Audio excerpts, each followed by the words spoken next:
षष्ठ अध्याय का प्रथम पाठ चल रहा है। कल तक आप लोगों ने आत्म प्रकरण पढ़ा था। आज सूत्र है सृजिदृशोर झल्यम। सृजिदृशो षष्ठी का द्विवचन, झलि सप्तमी का एक वचन, अम प्रथमा का एक वचन, अकिति सप्तमी का एक वचन। समास करेंगे। सृजिश्च दृश्च इति सृजिदृशौ तयोः सृजिदृशोः। क इत्यस्य सकित नकित अकित तस्मिन् अकिति। ठीक है। सृज विसर्गे दृशिल प्रेक्षण। सृज विसर्गे दृशिल प्रेक्षणे इत्येतयोः धात्वोः अम आगमो भवति। इत्येतयोः धात्वोः अम आगमो भवति। झलादौ अकिति प्रत्यये परतः। झलादि अकित यानी कित भिन्न झलादि प्रत्यय परे हो तो सृज और दृश्य धातुओं को अम आगम हो जाता है। ठीक है। उदाहरण है सृष्टा सृष्टुम सृष्टव्यम, दृष्टा द्रष्टुम द्रष्टव्यम। वो का है ना। तो सृष्टा सृज धातु है। सृज धातु से आपने क्या किया? सृष्टा सृज प्रत्यय किया। सृज धातु से क्या किया? सृज प्रत्यय किया। तो स्थिति कैसी हो गई? सृज आगे त्रिज। ठीक है। सूत्र ने क्या कहा? झलादि अकित प्रत्यय यानी कित भिन्न प्रत्यय। तो त्रिज प्रत्यय कित भिन्न भी है, झलादि भी है। यहाँ पर इटागम की प्राप्ति होगी किंतु एकाच उपदेशन से उसका निषेध हो जाएगा। तो ये झलादि भी हो गया।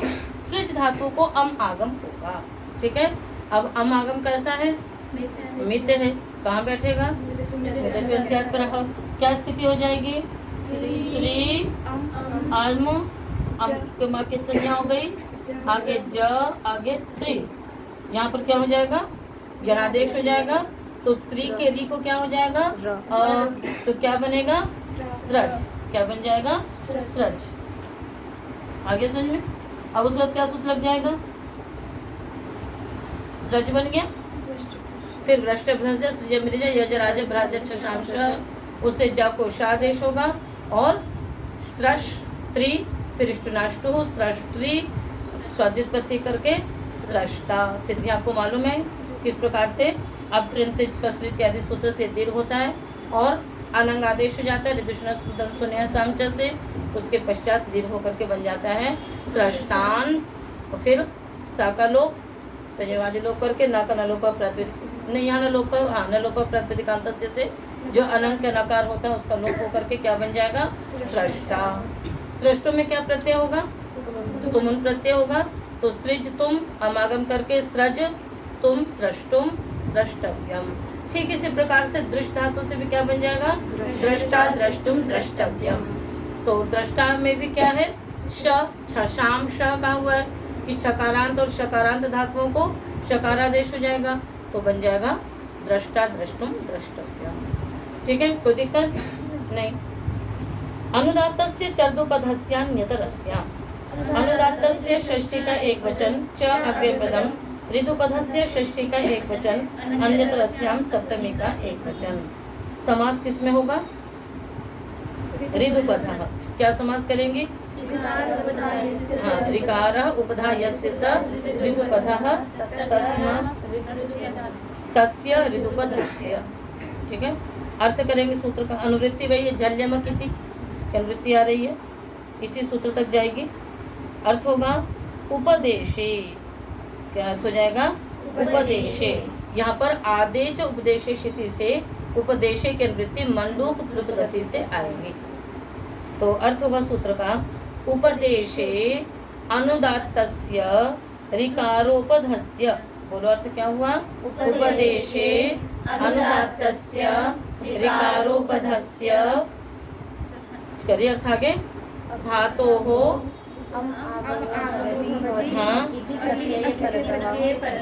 विकल्पेन विकल्पेन अम आगमो भवति अकिति झलादौ प्रत्यये परतः। कहते हैं उपदेश में जो अनुदात्त ऋदुपद धातु उसको भी अम आगम होता है। कब होता है? कि भिन्न झलादि प्रत्यय के परे रहते विकल्प से होगा। उदाहरण बनाएंगे तृप्ता, तृप्तुम, है ना।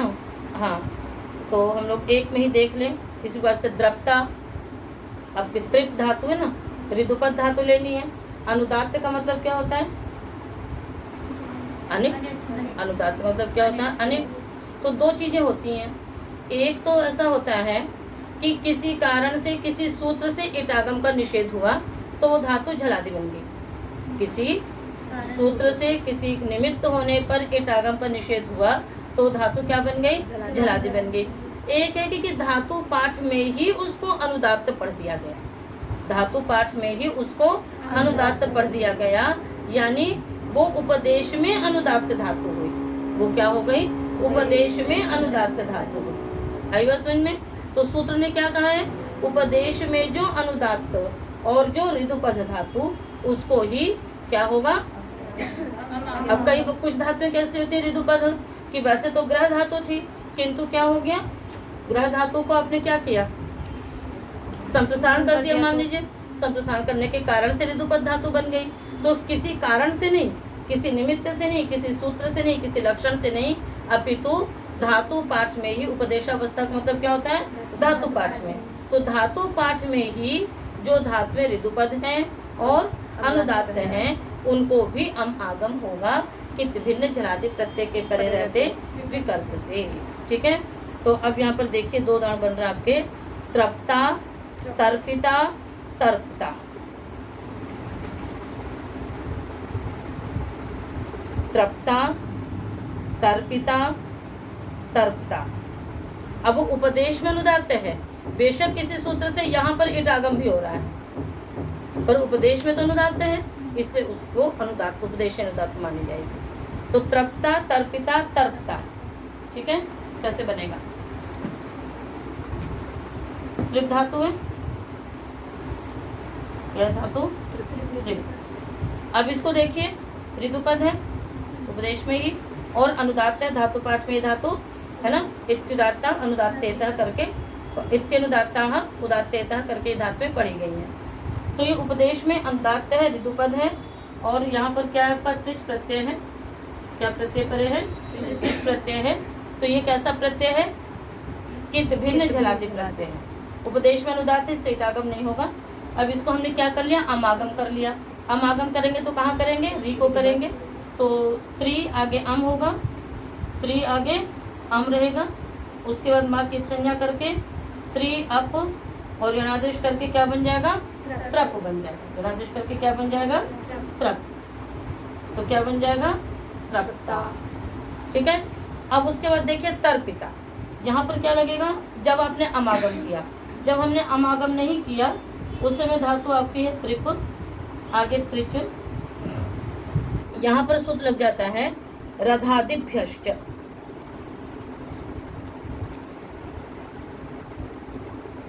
रधादिभ्यश्च, उससे क्या होता है कि रधादिभ्य धातुभ्यः विकल्पेन वलादौ आर्ध धातु के इट आगमो भवति।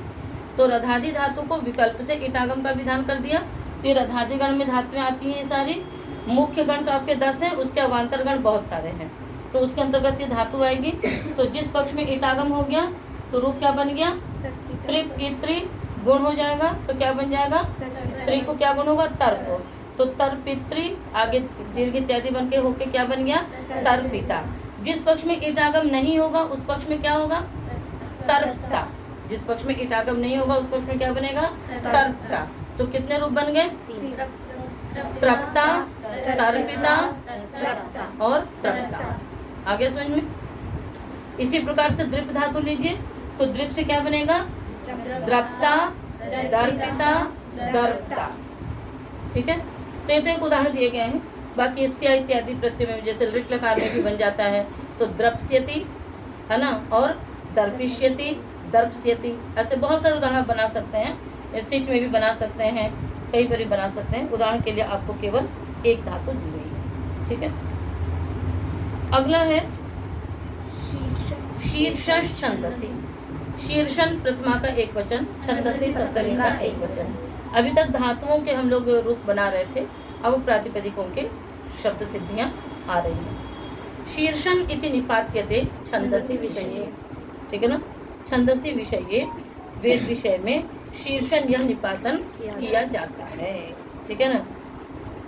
तो ऐसा नहीं है कि आप सोचें कि यहाँ पर शिरस शब्द को शीर्षण आदेश कर रहे हैं, ये शीर्षण ही सीधा निपातन कर दिया जा रहा है। इसलिए कहा कि न पुनः यम आदेश शिरः शब्दस्य किंतु शिरः शब्देन समानार्थकः भिन्न अयम शब्दः, ठीक है ना। मतलब ये शिरः यानी शिरस अर्थ को, सिर को कहने वाला शिरः का समानार्थक शीर्षण शब्द ही एक प्रयोग में निपातित किया जाता है। ऐसा नहीं करना है कि शिरस को शीर्षण आदेश होगा, अपितु उसके समान अर्थ वाला एक शीर्षण शब्द यहाँ पर निपातित किया जाता है, ठीक है ना। और यदि ऐसा होता तब तो फिर वेद में शिरसा प्रयोग नहीं मिलता, किंतु शिरसा भी प्रयोग मिलता है, शिरस का भी प्रयोग मिलता है और शीर्षण का भी प्रयोग मिलता है। तो अब इसमें कुछ भी नहीं कि क्या निपातन है क्या नहीं है, बस शीर्षण उसके जैसे एक शिरस शब्द है उसी प्रकार से शीर्षण एक ये शब्द वेद प्रयोग में उपलब्ध होता है। तो शीर्षण। अगला सूत्र है आपका, तो उदाहरण है आपके जैसे न शीर्षणा ही तत्र सोमम प्रीतम हरंती यत्ते शीर्षणो दौर्भाग्यम, ठीक है। तो शीर्षणा ही तत्र सोमम प्रीतम हरंती, तो शीर्षण आदेश निपातन हुआ। अब उसके बाद क्या हो गया, आदेश करें शीर्षण शब्द निपातन हुआ, अब उसको रूप चलाइए, है ना। तो शीर्षणा बन जाएगा, क्या बन जाएगा, शीर्ष शीर्षणी शीर्षाणी, और उसका फिर क्या बन जाएगा, शीर्षणा। इस प्रकार से बन जाएगा शीर्षण शीर्षणो, इस प्रकार से रूप आपके सारे बनते हैं। चलिए, ये च तद्धिते, ये सप्तमी का एक वचन, च व्यपदम तद्धिते सप्तमी का एक वचन। यकारादौ तद्धिते परतः शीर्ष, है ना, शिरः शब्दस्य शीर्षण आदेशो भवति। अब ये जो आदेश हो रहा है वो शिरस को होगा, क्योंकि यकारादि प्रत्यय के लिए आपको शीर्षण शब्द नहीं मिलेगा, शिरस शब्द मिलेगा। तो यकारादौ तद्धिते प्रत्यय परतः, है ना, शिरसः शीर्षण आदेशो भवति। ये वेद विषय में नहीं है, लोक में भी है। उदाहरण क्या बन जाएगा, शीर्षण्यो ही मुख्यो भवति, शीर्षण्यः स्वरः। प्रयोग आपका है शीर्षण्य, तो शरीर अवयवाच्य सूत्र है, तो शिरसः अवयवः इति शीर्षण्य, शरीर के अवयवाची प्रातिपदिक से कर लेंगे, है ना। तस्य इदम, शिरसः इदम इति शीर्षण्यम, और भी कोई विशेषिक प्रत्यय कर सकते हैं। तब यहाँ पर भी आकार का लोप होना चाहिए, शीर्षण आ गया। तो एक सूत्र है, ये चा भाव कर्मणो, ये चा भाव कर्मणो, अल्लोप होना से यहाँ पर भी भासंजक अंग के आकार का लोप होना चाहिए था, जैसे शीर्षणा इत्यादि में होता है, किंतु यहाँ पर ये चा भाव कर्मणो, ठीक है ना। भाव और कर्म वर्जित यकारादि प्रत्यय के परे रहते अनंत प्रकृति भाव से रहता है। तो ये भाव और कर्म में तो यकारादि प्रत्यय आया नहीं है, तो ऐसे यकारादि प्रत्यय के परे रहते जो अनंत है वो क्या रहता है, प्रकृति भाव से रहेगा, यानी जैसा है वैसा रहेगा, यानी आकार का लोप नहीं होगा। तो क्या बन गया, शीर्षण्य। हाँ, ठीक है। लोप की प्राप्ति यहाँ पर किससे थी, नस तद्धिते से। किससे प्राप्ति थी, नस तद्धिते से प्राप्ति थी।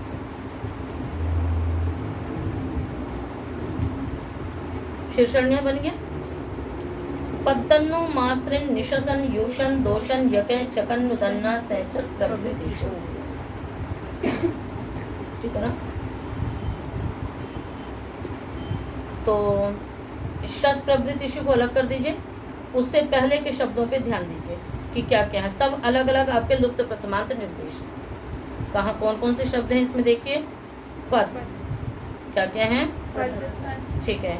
और उसके बाद क्या है, पद, उसके बाद फिर दत्त, उसके बाद क्या है, दत्त, उसके बाद फिर नस, मास, कृत, निश, असन, यूशन, दोषन, यकन, आगे क्या है, शकन, फिर नहीं उदन, फिर बीच में डबल कहाँ से आ गया,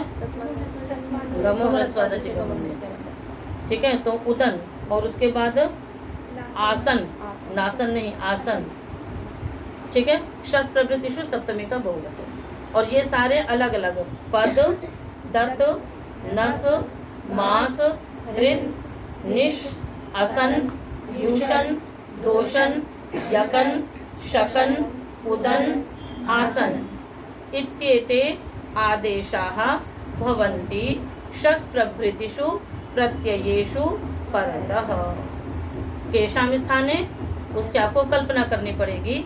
शस् प्रभृति प्रत्ययों के परे रहते, यानी शस् जो आपका आएगा आउट के बाद द्वितीय का बहुवचन शस्, ताभ्याम भिस, गेभ्याम भ्यस, घसिभ्याम भ्यस इत्यादि उनके परे रहते पद, दत्त, मास इत्यादि आदेश होते हैं। यहाँ पर आदेश तो बता दिया, जो स्थानीय है वो आपको स्वयं देखना होगा। तो जिस उससे मिलता जुलते जो शब्द हैं समानार्थक वही करेंगे। तो पद आदेश किसके स्थान पे होगा? पाद के स्थान पे होगा। दत्त आदेश किसके स्थान पे होगा? दंत के स्थान पे होगा। नस आदेश किसके स्थान पे होगा? नासिका के स्थान पे होगा। मास आदेश किसके स्थान पे होगा? मास के स्थान पे होगा। हृत आदेश किसके स्थान पे होगा? हृदय। निश, निशा। आगे है असृज के स्थान पे असन आदेश होगा। यूष के स्थान पे यूषण, दोष के स्थान पे दोषण, और यकृत के स्थान पे यकन, शकृत के स्थान पे शकन, उदक के स्थान पे उदन, और आस्य के स्थान पे आसन। आगे समझ में। अब हम लोग अर्थ कर लेते हैं कि पाद, दंत, नासिका, मास, हृदय, निशा, असृज, यूष, दोष, यकृत, शकृत, उदक, आस्य इत्येतेषां स्थाने यथा संख्यम पद, दत्त, नस, मास, हृद, निश, असन, यूषण, दोषण, यकन, शकन, शकन, उदन, आसन इत्येते आदेशाः भवन्ति शस् प्रभृतिषु प्रत्ययेषु परतः। कहते शस् प्रभृति प्रत्ययों के परे रहते पाद, दंत इत्यादि शब्दों के स्थान में क्रमशः पद, दत्त, मास इत्यादि आदेश होते हैं। तो रूप हम लोग कैसे चलाएंगे? उदाहरण में आपका है, आपका जैसे पद का है निपदः चतुरो जहि, है प्रयोग मिल गया आपको है। इसी प्रकार से दत्त का है या दत्तो धावति तस्यै श्यावदन, या दत्तो धावति तस्यै श्यावदन। नस का है शूकरस्त्वखन नसा। मास का है मासित्वा पश्यामि चक्षुषा है। और भी दशमे मासी सूतवे, मासी प्रयोग आता है आपका। और हृद का है हृदा पूतेन मनसा जात वेदसम, हृदा पूतेन हृदय से जो पवित्र हैं, हृदा पूतेन मनसा जात वेदसम। निश का है अमावास्यायाम निशि यजेत, अमावास्या का यज्ञ रात्रि में करे। असन असिक्तः है ना, अस्नावरोहति। यूषण या पात्राणि यूष्णः आसेचनानि, या पात्राणि यूष्णः आसेचनानि। दोषण का है यत्ते दोषणो दौर्भाग्यम। यकन का है यकनो वत्यति। शकन का है शक्नो वत्यति। उदन का है उदनो दिव्यस्य नावाते। आसन का है आसनि किम लभे मधुनि। तो इतने सारे ये प्रयोग आपको दिखाए गए, और ज़्यादातर प्रयोग इसमें क्या हैं? वैदिक वाङ्मय से ही हैं, कुछ डायरेक्ट वेद से हैं और कुछ ब्राह्मण ग्रंथों के हैं। तो इस प्रकार से ये आदेश होते हैं। तो रूप कैसे चलाएंगे? ये द्वितीया के बहुवचन से आदेश होंगे। तो पादः पादौ पादाः, पादम पादौ पदः, ठीक है। पदा पदभ्याम पदभी पदे पदभ्याम, जैसे नासिका नासिके नासिकाः, नासिकाम नासिके नसः। तो और ये विकल्प से चलेगा, ऐसा नहीं कि आपको पादाः प्रयोग नहीं कर सकती हैं या पादेन प्रयोग नहीं कर सकती हैं, ऐसा नहीं है। उधर भी प्रयोग करेंगे और ये वाले भी प्रयोग करेंगे। तो उदाहरण आप लोगों को दिखा दिए हैं बहुत सारे, ठीक है ना। उदाहरण आपको कई सारे मिल गए हैं। अब जैसे हमने बनाया था असना, तो असना में तो अलोप होना से लोप हो गया, ठीक है। अब इसी प्रकार से आसन शब्द था, तो यहाँ पर भी आसनी बनना चाहिए था, किंतु आसन ही प्रयोग दिख रहा है। तो यहाँ पर विभाषांगिष्यो सूत्र है, किंगी और शी के परे रहते विकल्प से अनंत भर संज्ञक अंगी के आकार का लोप विकल्प से होगा। तो आसनी भी बनेगा आसने भी बनेगा, जैसे राज्य राजनी सामनी सामनिक 2 रूप बनते हैं, तो यहाँ पर विभाषा विषयों से कार्य हो जाता है। ठीक है, समझ में आ गया सूत्र। और आप लोगों ने जब नामिक पढ़ी थी तब भी आपको ये सूत्र पढ़ाया गया पाद आदि शब्द प्रकरण करके, किंतु सभी लोगों ने तो नामिक नहीं पढ़ते हैं, तो आप लोगों को ये सूत्र बता दिया है। तो सभी के रूप आप लोग चला करके देखेंगे आगे समझ में। जो भी मूल शब्द आपको बताए गए हैं, तो मूल शब्द द्वितीया के द्विवचन तक रहेंगे और उसके बाद ये आदेश हो जाएंगे। तो एक बार सारे शब्दों के रूप चला करके देखिएगा। ठीक है, हृदयम हृदये हृदयानि हृदयम हृदये हृदः हृदा हृदभ्याम हृदवी, और वो भी प्रयोग मिलेगा, हृदय न भी मिलेगा, ऐसा नहीं कि नहीं मिलेगा, दोनों प्रयोग दिखाई देंगे। धात्वादेह सहसा, धात्वादेह शह प्रथमा का एक वचन कैसा है, शह षष्ठी का एक वचन, सह प्रथमा का एक वचन। धात्वादेह में समास करेंगे, धातु आदि धात्वादेह तस्य धात्वादेह, धात्वादेह शकारस्य स्थाने सकारादेशो भवति। ठीक है, धात्वादि शकार के स्थान में है ना उपदेशे सकारादेशो भवति, उपदेशावस्थायामेव, यानी कि क्या पहले धातु रख लेंगे फिर प्रत्यय करेंगे फिर उसके बाद सकारादेश करेंगे, नहीं, धातु आई नहीं कि आपने उपदेशावस्था में क्या कर लिया, सत्य कर लिया। उदाहरण बनाएंगे, सहते है ना, सिंचती सहमर्षणे से सहते, शिचक्षरणे से सिंचती, सुप्रसवैश्वर्यो हो सूते सुषुय अभिशवे सुनोती, बहुत सारी धातुएं ऐसी जिनको कि हम शकार को क्या करते हैं, सकार करते हैं, और आगे सिद्धि आप लोग जानते हैं। णो न, अच्छा सिंचती की सिद्धि कर लेते हैं थोड़ा सा। ठीक है, शिचक्षरणे धातु आपने क्या कर लिया, सिच धात्वादेश ऐसा लगा लिया, फिर ये धातु फिर रुधादिगण की है, तभी सिंचती बनता है, नुमागम होता है। ठीक है, तो यहाँ पर नहीं, रुधादिगण की नहीं है, ये भुवादिगण की ही है, नुमागम होगा यहाँ, भुवादिगण भी नहीं, तुदादिगण की है। ये धातु कहाँ की है, तुदादिगण की है, मुचली मोचने भी तुदादिगण की। तो धातु एक सूत्र है, शे मुचादीना, मुचादीना अंगानाम शे परतः नुमागमो भवति, तो ये मुचादीगण में है ये, तो इससे नुमागम हो गया, तो क्या बन गया, सिंच बन गया। इस सूत्र को याद में रखेंगे। फिर क्या हो जाएगा, देखो सी नुम च, फिर स्तोष्णाष्टु लगा देंगे, ना को क्या हो जाएगा, यहाँ हो जाएगा सिंचती मुंचती, इस प्रकार से बन जाएगा। णो नः, णः षष्ठी का एक वचन, नः प्रथमा का एक वचन, धात्वादेह की अनुवृत्ति है। धातो नकारस्य स्थाने नकारादेशो भवति उपदेशाय अवस्थायाम, उपदेशावस्था में ही धातु के आदि नकार को नकार आदेश होता है। बनाइए उदाहरण, नमति है ना, और नयति, नायक इत्यादि सब है यहाँ पे। तो नम प्रभवत्व शब्द से आपने किया और ना कर लिया तो क्या बन गया, नमति। नहीं प्राप्त से करेंगे तो नयति, णः बंधन से करेंगे तो नयति, और नश्यति, नशा दर्शन से करेंगे नश्यति, बन जाएंगे सब। लोपो व्योर्वलि, लोप षष्ठी का एक वचन, व्योह षष्ठी का एक वचन, व्योह षष्ठी का द्विवचन, बलि सप्तमी का एक वचन, वश्च यश्चिति व्यौ तयोः व्योः। ठीक है ना, क्या अर्थ होगा बोलो, हाँ, बलि परतः वकार यकारयो लोपो भवति, बल परे हो तो वकार यकार का लोप हो जाता है। उदाहरण बनाएंगे, दिदिवान दिदिवांसौ दिदिवांसः, ये वकार का हो गया। उई यकार का बनाइए, उई धातु से ऊतम, नुई धातु से नूतम, गौधेरः बनाया था गोधाया से होगा। पचेरन यजेरन जीरदानु आश्रयमाणम, पचेरन यजेरन जीरदानु आश्रयमाणम, ये सिद्धियाँ आपने आदर्शनम लोपः सूत्र में पढ़ी हुई हैं, आप इसकी सिद्धियाँ वहीं पर देख सकते हैं। गौधेरह में गोधाय अढ्रक लगता है, उस वक्त फिर क्या होता है, ध को ए आदेश होता है, गौधेय आगे र, तो यकार का क्या हो जाता है, लोप हो जाता है। जीरदानु में जीवेरदानु, जीव धातु से रदानु प्रत्यय करते हैं और जीव के वकार का लोप कर देते हैं। आश्रय मानव में आंग पूर्वक शिव धातु से मनिन प्रत्यय करते हैं, आश्रिव मनिन वकार का लोप कर देते हैं, तो आश्रय मानव बन जाता है।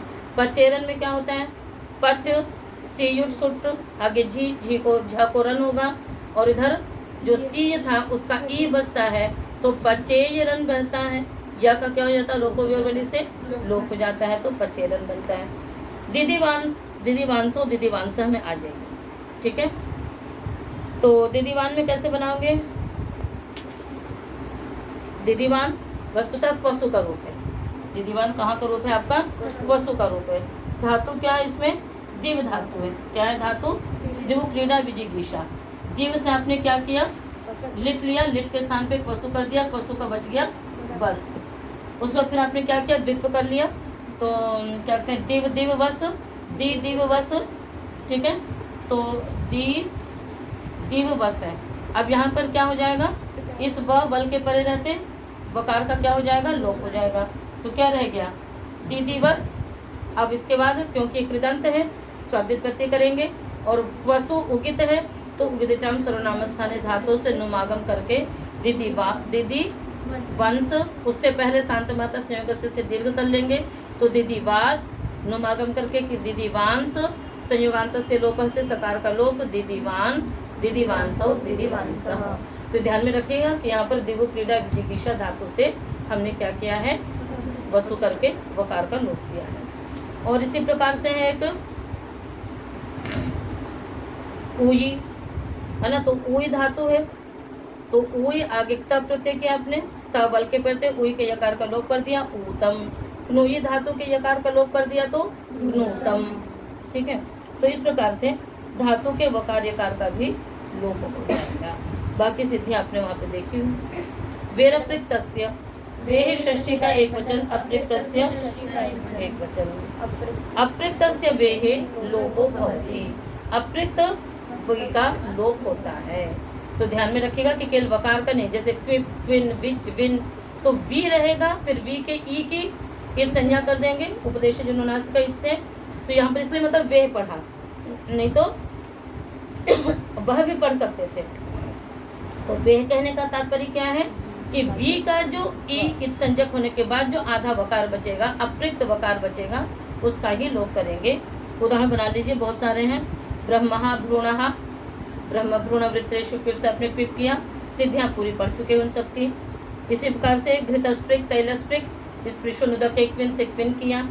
अर्धम भजती थी, अर्धभाग, पादभाग, भजोणवी से णवी प्रत्यय हो गया, तुरीय भाग, इन सब में। तो आपको ये ध्यान में रखना है, क्विप, क्विन, है ना, और विच, विन इत्यादि जो भी प्रत्यय होंगे उन सब के वकार का लोप होगा। सिद्धियाँ आपने पहले पढ़ी हो।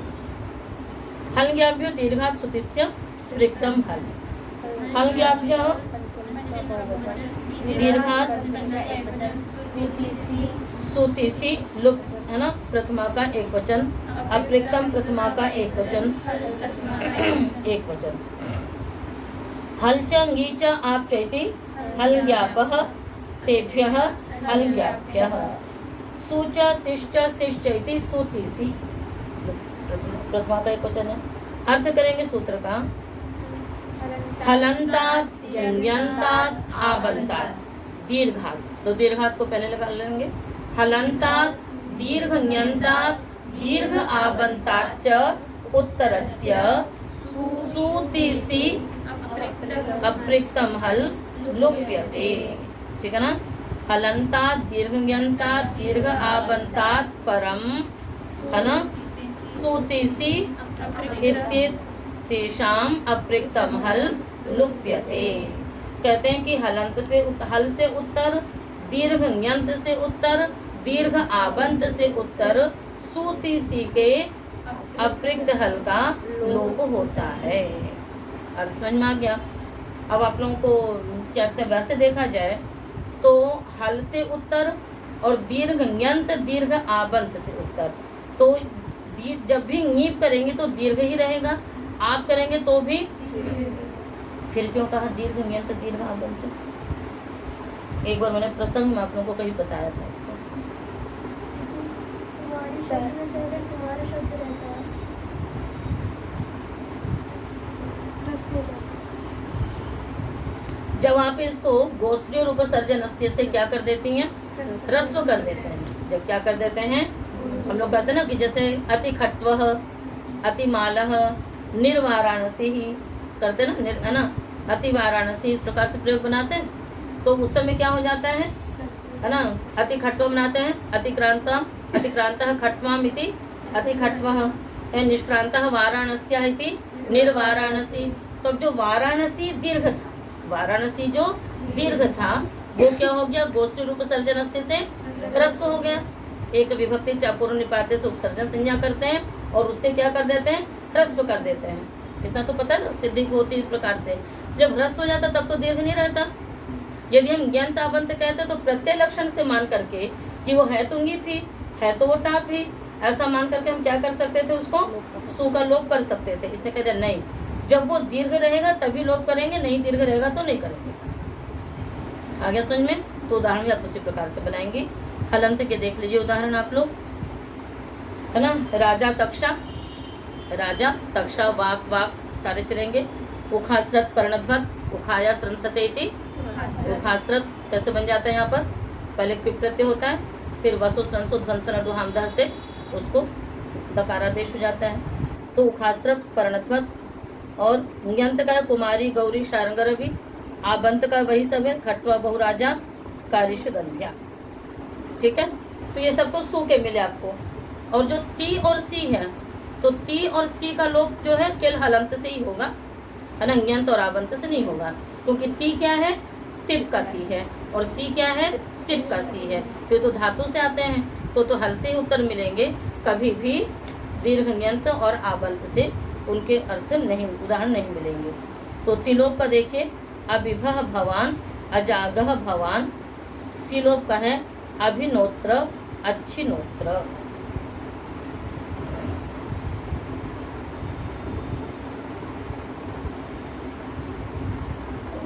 आज के पाठ में हमने आपको उदाहरण बताए हैं। बाकी इसकी जो सिद्धियां हैं अभिभा इत्यादि, उनकी हम अगले पाठ